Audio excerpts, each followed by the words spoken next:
Well now, if you've come asking Wanda for a story, then we must sit properly for it. Stories don't like to be rushed. They like a bit of morning air, a little quiet, and someone willing to listen. So come along, let's begin. The story of the thread that became a garden. Once, though not so very long ago, if we're honest, there was a small thread floating through the wide and noisy world of the internet. It was not a loud thread, it did not shout, it did not argue. It simply began with a greeting. Open quote, "Good morning, wayfarers." Close quote. Most people walked past it without noticing. The internet is like a great city street at midday, so many voices calling that even kind words can be missed if you hurry too fast. But the thread did not mind. Each morning it returned. Another little message, another quiet thought about soil or birds or work done together beneath the warming sky.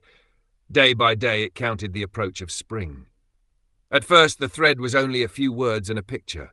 A robin on a branch, a hand touching thawing earth, a group of neighbours beneath a tree, but something curious began to happen.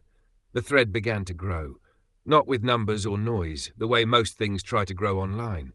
No, it grew the way gardens grow, slowly, quietly. On the 8th morning, something stranger happened still. In the garden picture, a girl sat among the young plants.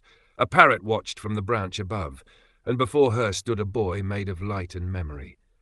Someone wrote beneath the image, open quote, 1762 meets 2012, close quote, and the thread shivered just a little, because suddenly it was no longer only a countdown to spring, it had become a door.